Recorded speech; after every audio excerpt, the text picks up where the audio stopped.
Hi everyone, this is AJ and welcome back to the channel. Today I've got a new review for you. Yes, I'm going to be reviewing the third movie in the Kingsman franchise, The King's Man. So, let's talk about this film.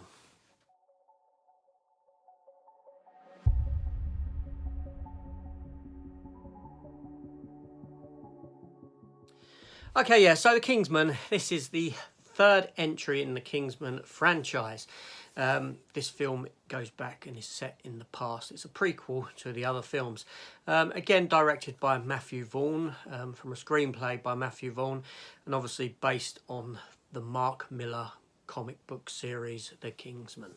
Yeah, now this film is rated 15.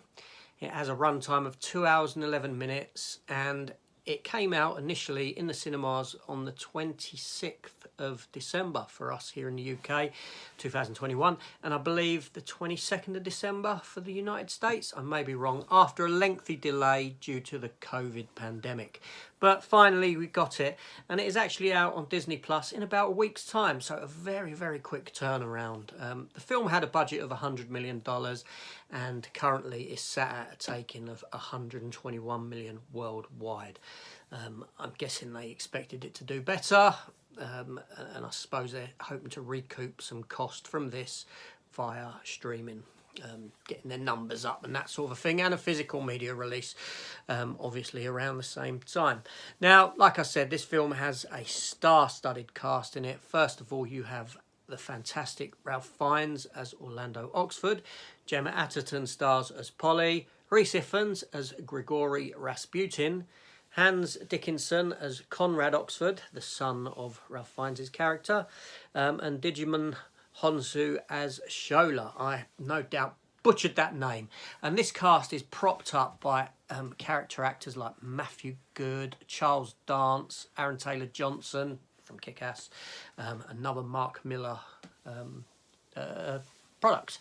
Daniel Bruhl, who's recently been seen in as not Armin Zola, who's recently been seen in Captain America and the Winter Soldier, and he was in Civil War. Yeah, so that's it. So I'm going to give you my thoughts on the film. So the film is set during World War One, but we do have an opening sequence set about 12 years prior to that, in which we're introduced to the character of Ralph Fiennes, of his wife and their young son. He loses his wife, and this has a snowball effect on how he treats life and stuff like this. Now he treats his son. He wants to keep his son out of danger because he blames himself for the death of his wife. Yeah, we jump forward and there's historic events that occur. We see the event that leads to the rising of World War One, and we see a lot of manipulation within the governments and all this sort of stuff within the process of the film. We do get World War One starting, and we get Ralph Fiennes. He's in the background, sort of trying to help out. He's got this. He has this clandestine organisation of people, shall we say. They're just servants. They're like the tea ladies and the butlers and all this sort of a thing. But this underground network of individuals who have ears on stuff that they shouldn't have, and they share this information and all this sort of a thing.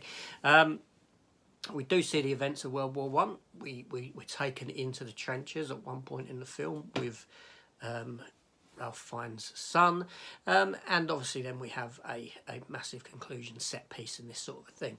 But the film is all set through the historic events of World War One, and there's kind of the characters who are in this play along with the events of that, and it kind of shows another aspect of the history that's been created within this film, shall we say.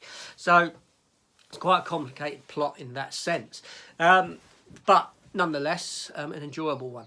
Now the film is fantastically paced. It's a very well paced movie from beginning to end. The 2 hours and 11 minute runtime does pass by. It doesn't stall at any point. All the actors in the film are top of their game. Ralph Fiennes is fantastic. Rhys Ifans as Rasputin is spot on. Digimon Honsu as Shola, fantastic. Matthew Good is always good in stuff, no pun intended. Matthew Good is always great in stuff. Yeah, you know, so everyone in there delivers. The costume department looks fantastic for the era setting, and as does the sets and the city that they're inhabiting, the world that they're inhabiting, all looks fantastic. You've got great special effects on show within the film. The budget is there up on the screen. The action doesn't disappoint. It's got some fantastic action set pieces within the movie. The striking standout moment in the film is all set within the trenches of World War One.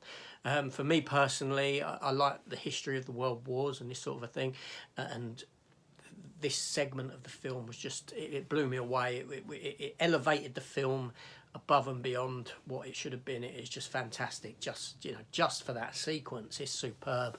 There's about 20 minutes of content there within the film that's just, you know, top notch, very well done filmmaking, shall we say. You know, the soundtrack for the film is very good. It's there's likeable tunes. The film had two composers working on it, that being Dominic Lewis and Matthew Margson. So Matthew Margson has scored other films like Skyline, Rocketman, Miss Peregrine Falcon, First Kingsman, Pan, Kick-Ass 2, just to name a few, Predator. He's worked on a lot of films in the music departments and scoring the films. Dominic Lewis has also worked in music departments on films prior. So it's got a very nice score to it. Helps the film. You know, it works with what you're seeing on screen. It carries the scenes and conveys the emotion that you're meant to feel at the time. It's got a very good score to it. So all in all, I had an enjoyable time with this film. I've got nothing really negative to say about it. Okay, trivia time. Let's get into a little bit of trivia regarding this film.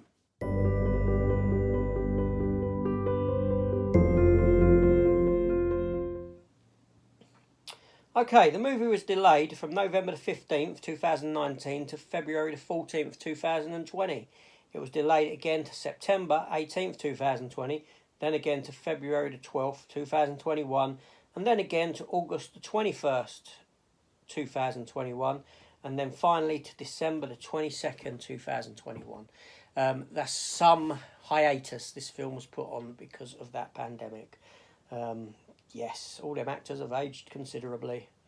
As shown in the film, the real King George V did change his last name from Saxe-Coburn and Gotha to Windsor as a result of anti-German public sentiment.